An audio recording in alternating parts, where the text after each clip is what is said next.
여러분 안녕하세요. 이번 달 이슈 토크를 함께하게 된 안산제일교회 허요환 목사입니다.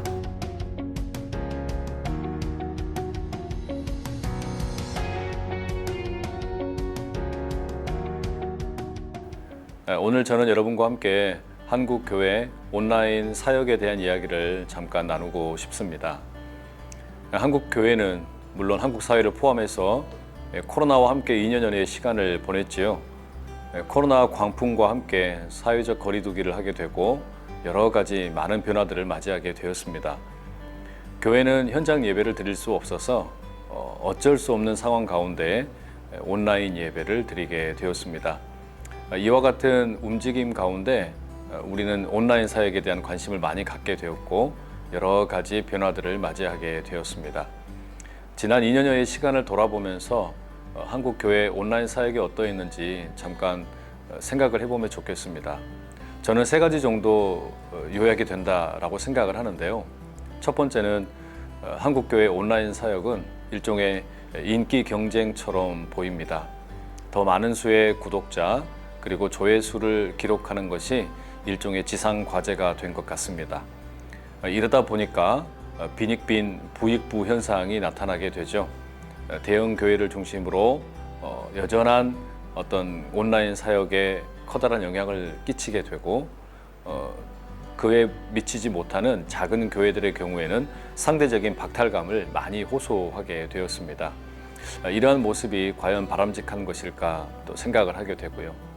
두 번째로는 한국 교회 온라인 사역은 이단들로부터 많은 공격을 당하고 있습니다. 오래전부터 WCC나 또는 WEC와 같은 연합 사역에 대한 비판이 참 많이 있었죠. WCC에 가입이 되면 용공이다, 빨갱이다 이런 소리도 듣고 되고 이제는 그 단체를 WEC까지 확대를 해서 결국 한국 교회에서는 다닐 수 있는 교회가 하나도 없는 것처럼 호도하고 있습니다. 이단들의 이러한 온라인 전략의 핵심은 결국 포교에 있겠죠.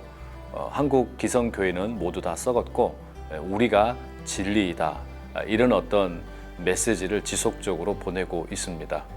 이런 와중에 결국 한국교회 온라인 사역에 맹점이 있다면 우리 일반 성도들이 기성교회에서 운영하는 여러 유튜브 채널과 인터넷에서 떠돌고 있는 이단들의 내용이 그다지 크게 구분되지 않는 경우가 있다라는 점입니다. 이러한 어려움들을 극복해내는 건 역시 한국교회 온라인 사역의 과제가 아닐까라는 생각이 듭니다. 또 하나 세 번째로 생각을 해볼 수 있는 것은 과연 온라인에 영성이 있는가라는 점입니다. 혹자는 그런 이야기를 하시더라고요. 온라인에 과연 제자도를 구현하는 것이 가능한가 이런 질문을 합니다. 왜 그런 질문이 나올까요? 아마도 제자도라고 하는 것은 그 핵심에 자기를 비움, 자기의 어떤 권리를 내려놓음 여기에서부터 제자도가 시작을 하게 될 텐데 온라인이라고 하는 것이 그게 참 어렵죠.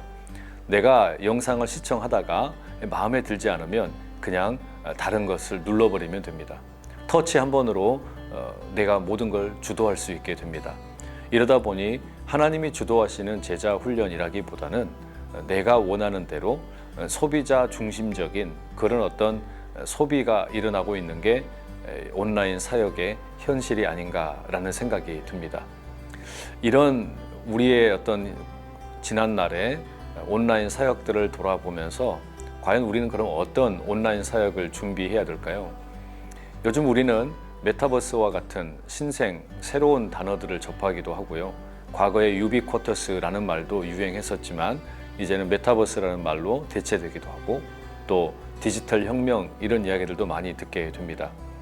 과연 우리가 이런 새로운 온라인 생태계에서 대기업들처럼 또는 어떤 다른 스타트업 기업들처럼 기업의 논리로 함께 할 수 있을까요? 메타버스에 교회를 세우면 사람들이 알아서 모일까 의구심이 듭니다. 왜 그런가 하면 온라인 세계에서 인기가 있다라고 하는 것은 대부분의 경우 오프라인에서 이미 인기가 증명되었기 때문에 인기를 얻는 것 아닌가 생각이 듭니다. 문제는 한국 교회가 현재 많은 사람들로부터 신뢰를 얻지 못하고 있죠. 그렇다면 메타버스에 교회를 세웠을 때 어느 정도의 신뢰를 얻고 사람들로부터 주목을 받을 수 있을까요? 이게 참 쉽지 않은 일이죠. 그렇다면 우리는 어떤 식으로 온라인 사역을 디자인할 수 있을까? 저는 이렇게 제안을 드리고 싶습니다. 우리가 할 수 있는 사역을 틈새 시장으로 들어가면 좋겠다, 그런 말씀을 드리고 싶습니다. 과거 한국 교회는 많은 교회들이 긴급 중보기도를 운영을 했습니다. 유선 전화를 가지고 마음이 힘들거나 아픈 분들이 전화를 하면 준비된 중보기도 사역자분들이 전화를 받아주시고 상담을 해주곤 하셨죠. 이제는 매체가 달라졌습니다. 온라인으로 매체가 바뀌고 상황이 바뀌었는데, 이러한 때에 바로 교회가 온라인상에서 고민하고 있는 사람들을 만나줄 수 있는 그런 창구를 만드는 게 어떨까, 이런 생각을 하게 됩니다. 일례로 우리 자녀들은 가출을 한다든지 또는 우울함을 느낀다든지 아니면 자신의 성적인 정체성에 혼란을 느낀다든지 이럴 때 필요한 정보를 모두 온라인에서 얻고 있습니다. 그런데 온라인상에 있는 대부분의 정보들은 우리 자녀들에게 일탈을 부추기거나 때로는 오히려 더 영적으로 어렵게 만드는 경우들이 참 많습니다. 이 때문에 우리 자녀들이 뒤늦게 돌아오지 못할 정도로 많이 멀어져 있는 경우들이 꽤 있습니다. 이러한 때 한국교회가 할 수 있는 일들이 뭘까요? 온라인상에서 우리 자녀들을 조금이라도 더 접촉할 수 있는 접점을 만들고 그와 같은 틈새에서 하나님의 사람들이 건강하게 설 수 있도록, 그리고 선교적 차원에서 혹여 방황하고 있는 이들에게 길을 안내해 줄 수 있는 그런 길을 모색해 보면 어떨까라는 생각이 듭니다. 한국 교회가 코로나와 함께 여러 가지 어려움을 만났지만 그럼에도 불구하고 온라인상에서 새로운 길들이 열릴 것이라고 믿습니다.